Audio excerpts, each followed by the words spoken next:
नमस्कार दोस्तों, welcome to my channel जिसका नाम है स्टॉक मार्केट चैंपियन। इस चैनल का मकसद स्टॉक मार्केट से ढेर सारी वेल्थ क्रिएट करवाने में आप सभी लोगों की मदद करना है।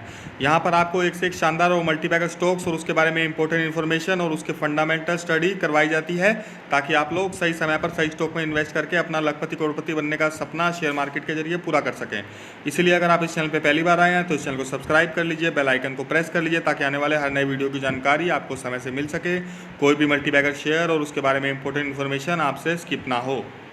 दोस्तों, आज हम बहुत ही इंपॉर्टेंट टॉपिक के बारे में बात करने जा रहे हैं, जिसका नाम है एएसएम लिस्ट।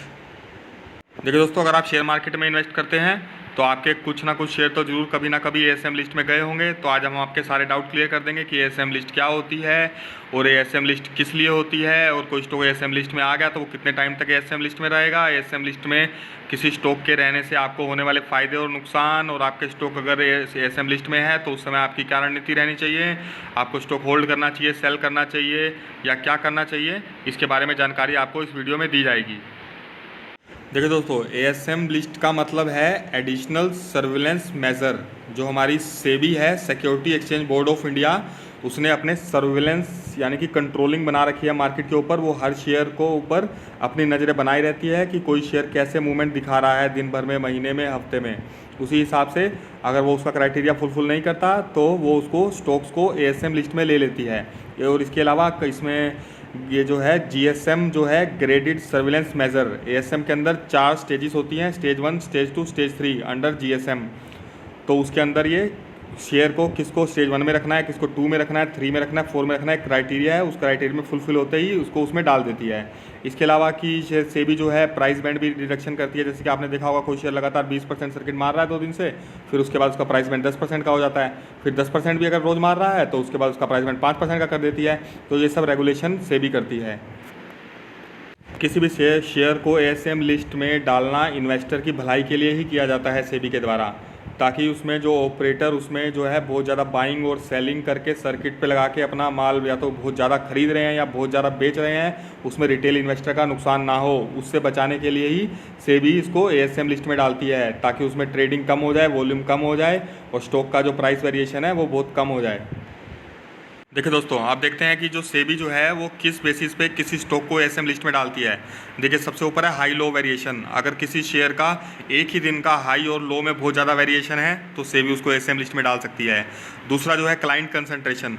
अगर जो किसी शेयर में ट्रेडिंग हो रही है उसमें कुछ मेजर ट्रेडिंग जो है कुछ गिने चुने ऑपरेटर के द्वारा ही की जा रही है, बहुत कम लोग हैं जो क्लाइंट्स हैं, इसकी वजह से उस पर भी सेबी नज़र में रख के उसको डाल सकती है उसको एएसएम लिस्ट में। Close to close price variation है, यानी कि आज जो इस प्राइस पे क्लोज हुआ है शेयर और कल जिस प्राइस पे क्लोज हुआ है उसमें बहुत ज़्यादा वेरिएशन है, तो उसको भी सेबी जो है एएसएम लिस्ट में डाल सकती है। मार्केट कैपिटलाइजेशन के बेसिस पे भी डाल सकती है। वॉल्यूम वेरिएशन, अगर किसी शेयर में वॉल्यूम बहुत ज़्यादा वेरी कर रहा है, सुबह अलग है शाम को अलग है, तो भी उसको डाल सकती है। डिलीवरी परसेंटेज कितना हो रहा है, किसी स्टॉक में 70% की डिलीवरी हो रही है और सेलिंग हो रही है खूब दबा के, तो उसको सेबी एएसएम लिस्ट में डाल देती है। और unique number of unique pan number, कितने पैन नंबर से ट्रेडिंग हो रही है किसी एक पर्टिकुलर शेयर में, उस पर भी सेबी नज़र बनाए रखती है। और पी रेशो जो है क्या चल रहा है, अगर उसमें भी बहुत ज़्यादा वेरिएशन होता है तो उसको भी सेबी, जैसे कोई स्टॉक मार्केट से कई गुना ज़्यादा पी पे चल रहा है तो वो भी सेबी की नज़र में आता है, उसको भी सेबी जो है एएसएम लिस्ट में डाल देती है। देखिए दोस्तों, सेबी ने कुछ फॉर्मूले बना रखे हैं। अगर कोई भी शेयर उस फॉर्मूले में फुलफिल होता है तो एएसएम लिस्ट में आ जाता है। देखिए, हाई और लो वेरिएशन जो है 3 महीने में अगर इतने ग्रेटर देन इस फॉर्मूले में अगर आता है तो उसको एएसएम लिस्ट में डाल जाता है। ऐसे ये देखिए, close to close price variation 60 दिन का कंटिन्यूसली ट्रैक करती है सेबी, और जैसे ही वो इसके फॉर्मूले को फुलफिल करता है तो उसको डाल दिया जाता है एएसएम लिस्ट में। इसी तरीके से सेबी बहुत सारे फॉर्मूले के अकॉर्डिंग हर शेयर को मॉनिटर करती रहती है कंटिन्यूसली, और जो भी शेयर में उसको लगता है कि मिसयूज़ हो रहा है, निवेशकों को नुकसान होने की चांसेस है, तो उसको वो एएसएम लिस्ट में डाल के निवेशकों को बचाती है लॉसेस से। देखिए दोस्तों, कोई भी शेयर अगर 90 दिन अगर रह लेता है, देखिए दोस्तों 90 कैलेंडर डेज अगर एएसएम लिस्ट में रह लेता है तो वो एग्ज़िट होने के लिए एलिजिबल है। पर शर्तें क्या हैं, वो स्टेट वाइज एग्ज़िट होगा। यानी कि कोई शेयर अगर एएसएम लिस्ट स्टेज 1, 2, 3, 4 4 स्टेजेस हैं, तो अगर कोई भी शेयर आपका स्टेज 4 में है तो स्टेज 4 से सबसे पहले वो स्टेज 3 में जाएगा, फिर स्टेज 2 में जाएगा, फिर स्टेज 1 में जाएगा, उसके बाद ही वो एग्ज़िट हो पाएगा। यानी कि जितनी कम स्टेज है उतना ही अच्छा है। अगर स्टेज 1 में है तो मतलब शेयर के ASM लिस्ट से बाहर होने के चांसेस ज़्यादा हैं, वो स्टॉक जल्दी शेयर ASM लिस्ट से बाहर आ जाएगा। और ऐसे ही कोई अगर स्टेज 4 में है तो उसको बाहर आने में उतना ही ज़्यादा समय लगेगा।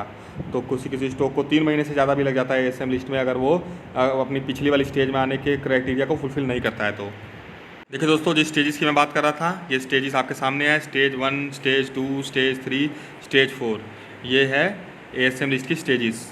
इसमें अगर कोई स्टॉक स्टेज 1 में है तो स्टेज 1 में आने के बाद अगर वो स्टेज 2 की जो है कंडीशन उसके अंडर आ गया तो स्टेज 1 से 2 में चला जाएगा। अगर 2 में होने के बावजूद उसके बाद भी उसमें कुछ ट्रेडिंग चलती रही जिसको सेबी स्टेज 3 में कंडीशन है तो वो स्टेज 3 में आ जाएगा। उसके बाद अगर फिर भी अगर उसमें वो कंडीशन फुलफिल नहीं हुई इसकी तो ASM लिस्ट 4 में आ जाएगा। ऐसे ही किसी स्टॉक को ASM लिस्ट से बाहर निकलने के लिए इसको उल्टा करना पड़ता है। कोई ASM लिस्ट 4 में है, स्टेज 4 में है, तो सबसे पहले वो स्टेज 3 में जाएगा, और अगर स्टेज 3 में है तो वो 2 में जाएगा, इस लिस्ट में जाएगा, 2 के बाद 1 में जाएगा, 1 के बाद वो ASM लिस्ट से बाहर हो जाएगा।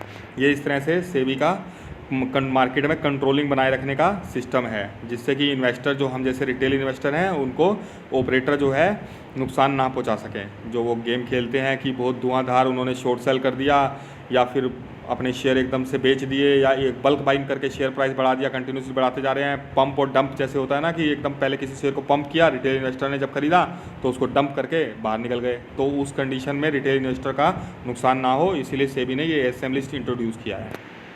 तो जैसा कि मैंने बताया, ये लिखा है कि अगर स्टेज 1 में है तो वो एग्जिट हो जाएगा सीधा बाहर, 4 से फिर 3 में आएगा, 3 से फिर 2 में आएगा, 2 से 1 में आएगा, 1 में आने के बाद अगर वो क्राइटेरिया फुलफिल कर रहा है तो वो बाहर चला जाएगा। हर हफ्ते सेबी जो है इसको डाटा कलेक्ट करती रहती है कि अब वो किस स्टेज से बाहर जाने के लिए एलिजिबल है कि नहीं वो स्टॉक।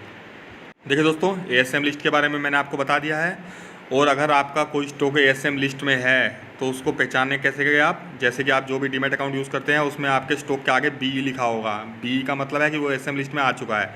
नहीं तो आप लोग NSE की वेबसाइट पे जाके रेगुलेशन में जाके इसको देख सकते हैं कि कौन कौन से स्टॉक आज की पर्टिकुलर डेट में ASM लिस्ट में है।